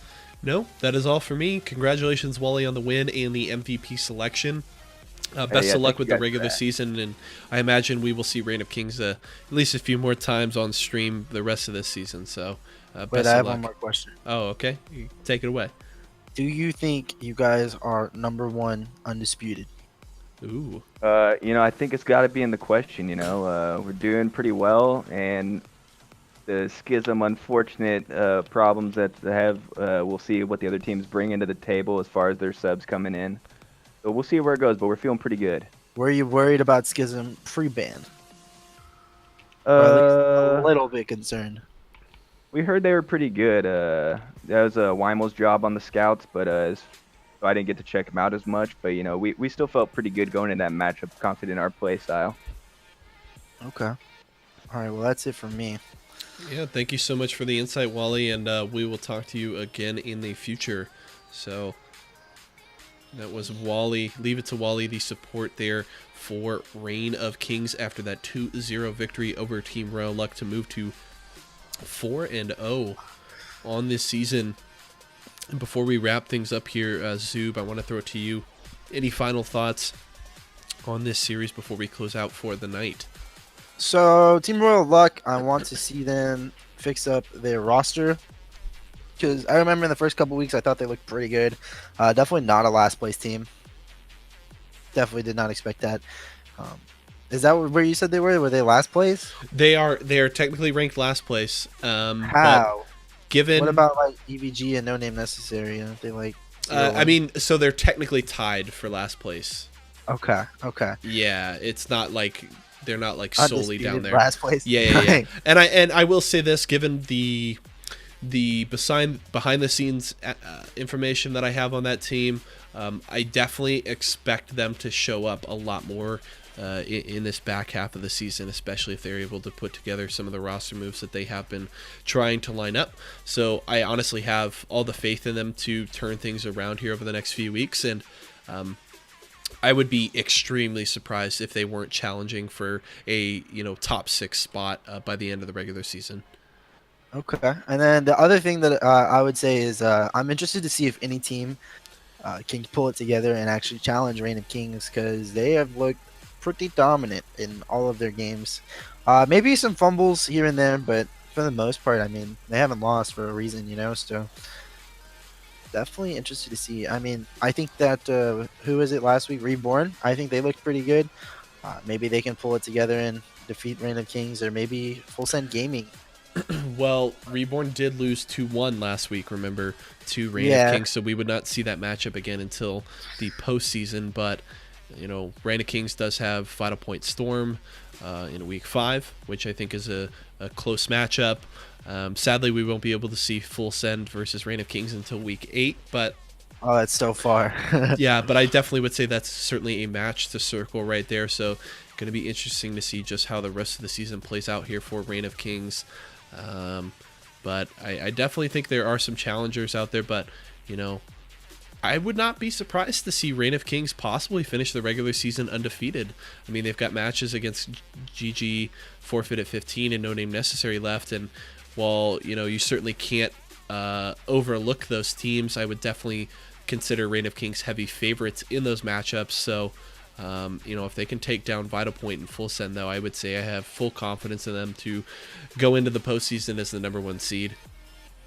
Yeah, I mean, for sure. I think they look really good. I want to see Full Send Gaming play them. That's the only thing I'd say, because I know Full Send Gaming's good. I just don't know how good. Yeah, very interested. Definitely, everybody should circle that matchup on their calendar. We're streaming that one, right? Oh, I would definitely say we're going to stream that one. Can we do it on a Monday? Let me check. Do it on a Monday. Let's check what date it's on. Let's see. We might be moving the match to a Monday, guys. Right, I might have to just move it. It is on a Tuesday. All right, Fridge or audio, we're swapping. We'll see what we can do, but I would definitely be surprised if we weren't streaming that matchup when it came up, because both of these teams honestly could be undefeated at that point, so certainly going to be a tight game there. But that will do it for us here tonight, folks. Thank you so much for coming out and watching and supporting us, as always. Greatly appreciated. Remember, just to come and check us out every Monday and Tuesday at 5 p.m. Pacific, 8 p.m. Eastern for all of your favorite ABL series action. Consider following and subscribing. Those buttons are up at the top of your screen. The donation link is down in the description if you would consider monetarily supporting us. The link for the ABL series, ablseries.com. Go there for all the stats, standings, news, and all the other information for the ABL series that you need. And that's going to do it for us, folks. For me, Zoob, everybody else here at the broadcast team, and everyone over at the ABL series, I want to thank you so much for joining us tonight, and we will see you again next time. Bye.